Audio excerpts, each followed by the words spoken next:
पर उतरकर विरोध कराएंगे। यूनियन के लोगों ने कहा कि अगर मांगों पर विचार नहीं किया गया तो चक्का जाम तक किया जाएगा। नमस्कार, आप देख रहे हैं न्यूज स्पेशल और मैं हूं आपके साथ निशि भाटिया। योग नगरी ऋषिकेश में 25 इलेक्ट्रिक सिटी बसों के संचालन की तैयारी की जा रही है, जिसका विरोध तेज हो गया है। ऑटो यूनियन का कहना है कि अगर बसों का संचालन होगा तो हम लोगों की रोजी रोटी पर संकट आ जाएगा। तो जिस तरीके से ऋषिकेश में चक्का जाम की तस्वीरें भी हमने आपको दिखाई, किस तरीके से ऋषिकेश पे ऑटो यूनियन का विरोध प्रदर्शन शुरू हो गया। निगम कार्यालय के बाहर किस तरीके से विरोध प्रदर्शन किया जा रहा है और इसके बाद लगातार विरोध प्रदर्शन की आग देखने को मिल रही है। और इसी बीच एक बड़ी खबर इसी से जुड़ी हुई आ रही है। ऑटो यूनियन की हड़ताल का असर भी देखने को मिला। ऑटो यूनियन की मांग मानने को निगम तैयार हो गया है। मेयर के आश्वासन पर यूनियन ने हड़ताल को खत्म कर दिया है। शहरी क्षेत्रों में सिटी बसें नहीं चलाने का यह आश्वासन में मिल चुका है। हजारों ऑटो चालकों ने शहर में चक्का जाम कर दिया था। इलेक्ट्रिक बस संचालन से दिक्कत और इसी के चलते रोजी रोटी पर संकट मंडरा रहा था। लगभग 6300 परिवारों की रोजी रोटी पर संकट उत्पन्न हो गया था। लेकिन इसी बीच ऑटो संचालक ऑटो यूनियन के द्वारा विरोध प्रदर्शन किया गया। निगम से कार्रवाई की मांग की गई और इन इलेक्ट्रिक बसों के संचालन पर रोक लगाने की मांग की गई, या फिर कहा जा रहा था कि इनके लिए भी कोई व्यवस्थित रूट प्लान तैयार किया जाए जिसके चलते इनकी रोजी रोटी पर संकट न आए। और इसी बीच निगम ने इनकी बातों को मान लिया है। एक तरफ चक्का जाम की स्थिति तो दूसरी तरफ शहर में शहरवासियों का विरोध प्रदर्शन भी था। दूसरी तरफ चक्का जाम जैसी स्थिति से लोग परेशान भी हुए। इसी बीच ऑटो यूनियन की हड़ताल का असर देखने को मिला। ऑटो यूनियन की मांग मानने को निगम तैयार हो गया है। मेयर के आश्वासन पर यूनियन ने अपनी हड़ताल को खत्म कर दिया है। शहरी क्षेत्रों में सिटी बसें नहीं चलने की बात यहां पर हो चुकी है। आश्वासन दिया जा चुका है। हजारों ऑटो चालकों ने अब शहर में चक्का जाम कर दिया था। निगम कार्यालय के बाहर अपने ऑटो, टेम्पो, टोटो सभी को खड़ा कर दिया था और कहा जा रहा था कि अगर निगम के द्वारा उनकी मांगों को नहीं माना गया तो विरोध प्रदर्शन किया जाएगा। और ये विरोध प्रदर्शन इसी तरीके से जारी रहेगा, जिसके चलते अब ये बड़ा एक्शन और इस बड़े एक्शन का उतना ही बड़ा असर भी देखने को मिला, क्योंकि शहर की स्थिति बेहद तनावपूर्ण होती हुई नजर आ रही थी। तो इसी पर ज्यादा जानकारी लेंगे। खुशबू गौतम हमारी संवाददाता सीधे हमारे साथ लाइव जुड़ रही हैं। खुशबू, जानना चाहूंगी, एक तरफ ऑटो यूनियन का विरोध प्रदर्शन जो थमने का नाम नहीं ले रहा था, लेकिन इसी बीच उनके इस प्रदर्शन का असर भी देखने को मिला है। क्या कुछ जानकारी आ रही? जी निशी, मैं आपको बता दूं कि जो विक्रम ऑटो यूनियन के सभी पदाधिकारी हैं और जितने भी चालक हैं, वो उन्होंने कम से कम 3 से 4 हजार वाहन है ऋषिकेश में, और उस वाहन को आईडीपीएल सिटी गेट से पहले एकत्रित किया गया और सभी चालक और पदाधिकारी वहां से एकत्रित हुए और वहीं से ही जितनी भी वाहनें हैं वहां से लेकर के जो है आक्रोश में नगर निगम की ओर बढ़े और नगर निगम में जितनी भी वाहनें हैं वहां पर एकत्रित हुए और वहां पर नगर निगम का घेराव किया गया और सभी वाहन नगर निगम में लगा दिया गया। जिसके बाद जितने भी पदाधिकारी है वहां पर उन्होंने अपना विरोध प्रदर्शन किया नगर निगम के खिलाफ। और ये विरोध प्रदर्शन काफी हद तक यहाँ पर हावी दिखा और मेयर शंभू पासवान उनके पास पहुंचे और यह आश्वासन दिया गया कि ऋषिकेश में ई सिटी बस तभी चलेगी जब हम कहेंगे। लेकिन यहाँ तक कि उन्होंने बहुत बड़ा आश्वासन दिया कि जो शहरी विकास उनकी तरफ से नगर निगम में एक बार प्रस्ताव आया था कि ऋषिकेश में 27 इलेक्ट्रिक बस चलाई जाएगी, जिस पर नगर निगम ने विचार मंथन ही किया था कि जो महासंघ है परिवहन, उनका आक्रोश बढ़ गया और मेयर ने आश्वासन दिया कि अगर अगली बार कोई भी प्रस्ताव आता है तो हम उसे निरस्त कर देंगे और ऋषिकेश में इलेक्ट्रिक ई सिटी बस नहीं चलेगी। इसको लेकर के बहुत बड़ा मेयर ने आश्वासन दिया है। जी निशा, बिल्कुल, जिस तरीके से खुशबू आप बता रही हैं कि बड़ा असर ऑटो यूनियन की तरफ से भी यहाँ देखने को मिला, क्योंकि एक तरफ निगम कार्यालय के बाहर किस तरीके का विरोध प्रदर्शन व्यापक हुआ, जिसके चलते ऑटो, रिक्शा, टोटो सभी वहां पर खड़े कर दिए गए और उसके बाद लगातार विरोध प्रदर्शन किया जा रहा था। इस बीच किस तरीके का माहौल रहा और आखिरकार निगम के द्वारा इन लोगों की बातों को कैसे माना गया? जी निशी, मैं आपको बता दूं कि कुछ दिन पहले ही जो विक्रम ऑटो यूनियन के महासंघ है, उन्होंने चेताया था सरकार को कि अगर हमारी मांगी नहीं पूरी की जाती है तो हम 24 जनवरी को महा रैली निकालेंगे और सरकार पर हमला बोलेंगे, नगर निगम पर हमला बोलेंगे। लेकिन सरकार ने उनकी मांगे पूरी नहीं की। तो पदाधिकारियों ने बताया कि हमें मजबूरन आज विशाल रैली निकालनी पड़ी और विरोध प्रदर्शन करना पड़ा, जिसको लेकर के यहाँ पर काफी असर दिखाई दिया। काफी सारे यात्री यहाँ पर परेशान दिखे। वह अपने अपने हाथों में बैग थैले उठाकर एक उधर से उधर जाते हुए दिखाई दिए। उन्हें ना तो कोई ऑटो मिली, ना कोई रिक्शा मिला, ना विक्रम मिला। तो इस दौरान जो है नगर निगम मेयर पहुंचे और उन्होंने आश्वासन दिया बहुत बड़ा। जी बिल्कुल, यानी कि थक हार कर निगम को भी ये आश्वासन देना पड़ा कि जब तक नहीं कहा जाएगा तब तक ये बसें संचालित नहीं होंगी। लेकिन जिस तरीके से उस प्रस्ताव की बात की जा रही थी, इलेक्ट्रिक बसों के संचालन की बात की जा रही थी, और आखिरकार उन बसों के संचालन से आखिरकार कितना असर देखने को मिलता, और आखिरकार कितने ऑटो संचालक कितने ज्यादा प्रभावित होते हुए नजर आते, क्या होता जी सर? निशी, मैं आपको बता दूं कि यहाँ पर 5 से 6 हजार के करीब विक्रम ऑटो रिक्शा है और इतने चालक भी हैं। और यहाँ पर बताया गया था कि इतने चालकों पर जो है बहुत बड़ा जो है असर देखने को मिलता। उनके सीधी तौर पर बता दूं कि आपको जो है उनको उनकी रोजी रोटी बंद हो जाती, उनके पेट पर सीधे तौर पर लात मारा जा रहा था। और यहाँ पर जो बताया भी जा रहा है कि पदाधिकारियों द्वारा कि काफी सारे जो चालक ऐसे हैं वो उनको समर्थन करने के लिए भी पहुंचे। इस दौरान जो है काफी संख्या में जो बता दूं कि आपको ऋषिकेश में पहले से ही तीर्थ नगरी है और काफी जाम की समस्या यहाँ पर झेलनी पड़ती है। अगर 27 इलेक्ट्रिक बस ऋषिकेश में चलेगी तो यहाँ पर पहले से ही दबाव देखने को मिल रहा है, तो और भी ज्यादा जाम का स्थिति बन जाता, जिस वजह से ऑटो विक्रम यूनियन जो है परेशान दिखाई दे रही। लेकिन दूसरी तरफ अगर देखा जाए तो ये भी देखने वाली बात है, ऋषिकेश को योग नगरी के रूप में जाना जाता है और पर्यटकों की संख्या भी आए दिन यहाँ पर बढ़ती नजर आ रही है, और उन यात्रियों को सुविधाओं के लिए इस बसों के संचालन किए जा रहे हैं जिससे कि उनकी सुविधा में भी कोई खेद ना हो। लेकिन इसी बीच ऑटो संचालकों का ये विरोध प्रदर्शन जो देखने को मिला, आखिरकार अगर इलेक्ट्रिक बसें नहीं चलेंगी, ऑटो रिक्शा ही चलाए जाएंगे, तो ऐसे में क्या यात्रियों को इससे कोई समस्या थी?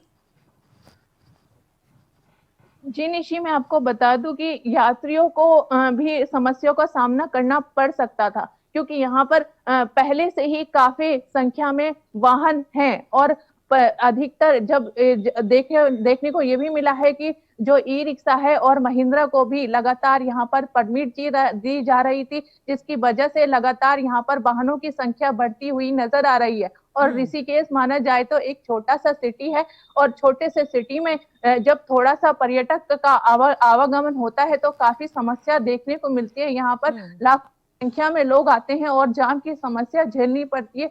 घंटों घंटों लोगों को यहाँ पर जाम में फंसे रहना पड़ता है, जिसके तौर पर यहाँ देखा जा रहा है कि 27 इलेक्ट्रिक बस अगर ऋषिकेश में चलती है तो और भी ज्यादा जो है जाम पर दबाव बन सकता है। और बता दूं कि आपको यहाँ पर जो है नेपाल से तपोवन तक यहाँ पर जो है 4 लेन बनाने की बात करी जा रही थी, लेकिन अभी 2 लाइन ही है, जिसकी वजह से और ज्यादा समस्या झेलनी पड़ती है। और बता दूं आपको कि यहाँ पर जो नटराज चौक है वहां भी काफी दबाव बना रहता है। ठीक है खुशबू, आप हमारे साथ बने रहिए। हमारे साथ विक्रम सारवास्तव जुड़ रहे हैं, उनसे भी हम लोग बातचीत करेंगे। और विक्रम सारस्वत हमारे साथ जुड़ेंगे, ऑटो यूनियन के अध्यक्ष हैं, उनसे भी बातचीत करने की कोशिश करते हैं। विक्रम जी, आखिरकार जिस तरीके से ऑटो संचालकों का विरोध प्रदर्शन देखने को मिला, दूसरी तरफ निगम कार्यालय के बाहर किस तरीके का विरोध प्रदर्शन हुआ वो सभी ने देखा, लेकिन इसी बीच आखिरकार आप लोगों के प्रदर्शन का जो असर हुआ है, निगम मान चुका है, इसके बाद क्या कुछ यहाँ पर तस्वीरें देखने को मिल रही हैं? क्या आपकी हड़ताल खत्म हो चुकी है? मैम हेलो जी मैम, देखिए मैं विक्रम नहीं हूँ, मैं विक्रम माफ कीजिएगा विनय सारवास्तव जी। विनय सारस्वत बोल रहा हूँ जी। देखिए, मुख्य समस्या यह है कि ऋषिकेश महानगर बना दिया है, लेकिन अभी नगर भी नहीं है, कस्बा है। ये सिर्फ 4 किलोमीटर का इसका रेडियस है। लक्ष्मण झूला ऋषिकेश हरिद्वार के बीच में एक ही मार्ग है, जी। सड़क मार्ग, जिस पर लगभग तिपैया वाहन 5,500-6 हजार चलते हैं। अगर इस तरह से बसों को ला करके, पहले ही यहाँ पर देश और विदेश से तीर्थयात्री श्रद्धालु आते हैं, हम्म। सदैव चक्का जाम लगा रहता है यहाँ पर। अगर इस तरह के बसें चलाएंगे तो ये कहाँ चलेंगे? हवा में तो चलेंगे नहीं, सड़क पर चलेंगी, सड़क पर जगह नहीं है। तो आखिर ये पैसा खा करके इस तरह का आचरण करके, तो हम इसको स्वीकार नहीं करेंगे। बिल्कुल। ये तो हमारी विनय जी, आप रोजी लोगों रोटी की की किन लड़ाई है। मांगों के तहत ये हड़ताल खत्म हुई है? देखिए, हमने कहा था कि यदि इसको निरस्त नहीं किया गया तो हम अपने वाहन ले जाकर नगर निगम कार्यालय में खड़े कर देंगे, और जब तक इसका निरस्त नहीं किया जाएगा वहीं खड़े रहेंगे। लेकिन महापौर जी, जो हमारे शंभू पासवान जी हैं, उन्होंने आकर आश्वासन दिया है कि नगर निगम इसका विरोध करेगा, बसों चलाने का, और उन्होंने हमें समर्थन दिया है। तो उनके समर्थन पर हमने अपने वाहन दोबारा से सड़क पर हम लाए हैं चलाने के लिए। ठीक है। तो विनय जी, जिस तरीके से आप बता रहे हैं कि कुछ मांगों को लेकर निगम के सामने और मेयर शंभू पासवान के सामने आपने तमाम मांगों को रखा, उनकी तरफ से भी आप लोगों के लिए पूरा समर्थन है। आखिरकार क्या कुछ कार्य योजना तैयार की जा रही है? क्योंकि इलेक्ट्रिक बसें अगर संचालित होती हैं तो क्या आपको भविष्य में वहां पर परियोजना दी जाएगी? किस मांगों के तहत, और क्या कुछ डायवर्जन प्लान्स आप लोगों को मिलने वाले हैं? क्या इसको लेकर भी बातचीत हुई है? देखिए, ये हमारी रोजी रोटी की लड़ाई है। इलेक्ट्रिक बस हो चाहे सीएनजी बस हो, हमारे अधिकांश वाहन जो है सीएनजी से चल रहे हैं जी। कोई प्रदूषण की समस्या नहीं है। यदि अधिकारी ये चाहते हैं कि यहाँ पैसा खाकर बस चलाना चाहें, तो देखिए, रोजी रोटी की लड़ाई है। हजारों हजार आदमी इससे प्रभावित हो रहा है, और ऐसा ना हो कि हमारी लाशों के ऊपर से इन्हें बस चलानी पड़ जाए। हम किसी कीमत पर बस नहीं चलने देंगे। ठीक है विनय जी, अगर मैं आपसे पूछूं कि अगर विक्रम ऑटो यूनियन की बात कर ली जाए तो कितने परिवार अगर ये इलेक्ट्रिक बसें संचालित होती तो प्रभावित होते हुए नजर आते?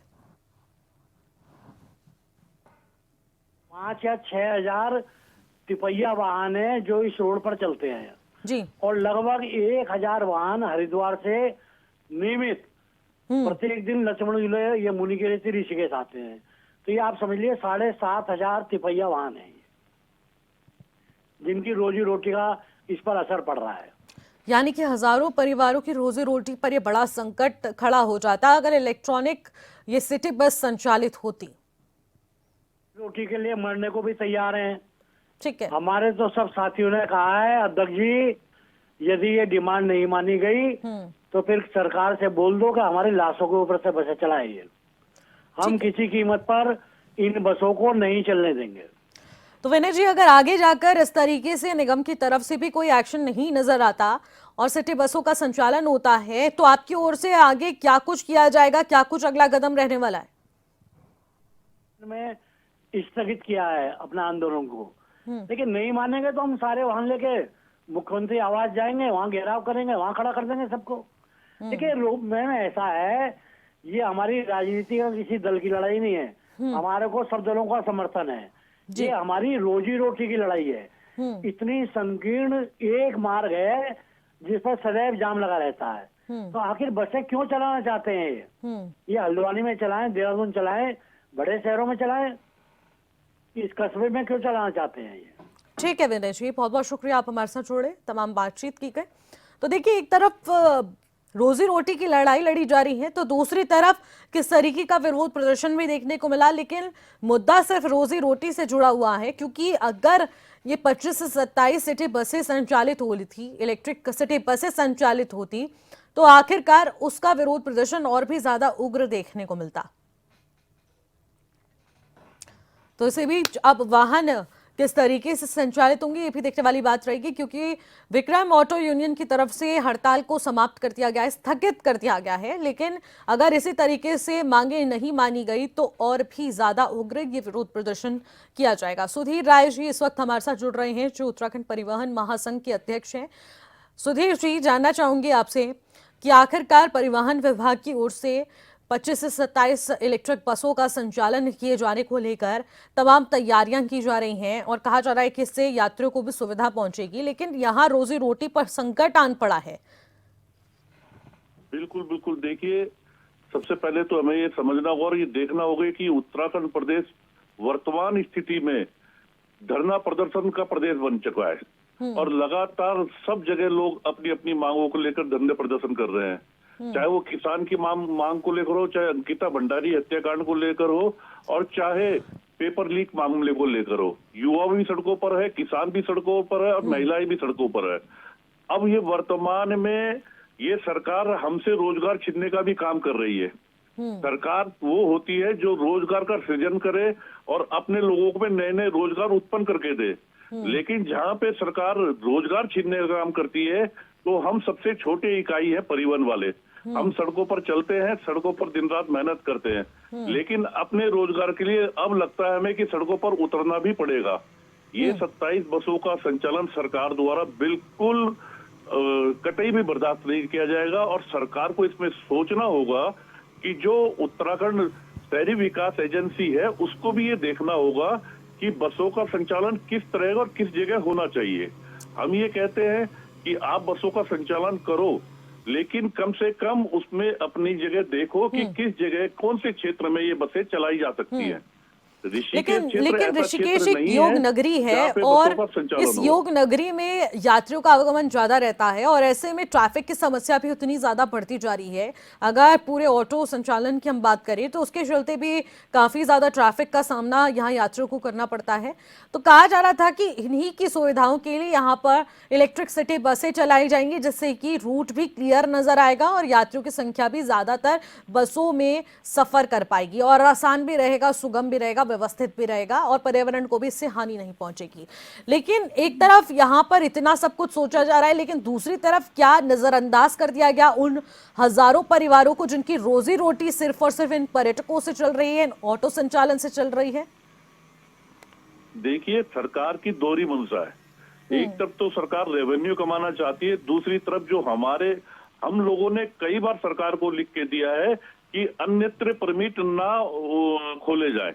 बार बार सरकार के लिखने भी कि केवल रेवेन्यू के कारण सरकार परमिट खोल रही है और सड़कों पर दबाव लगातार बढ़ता जा रहा है।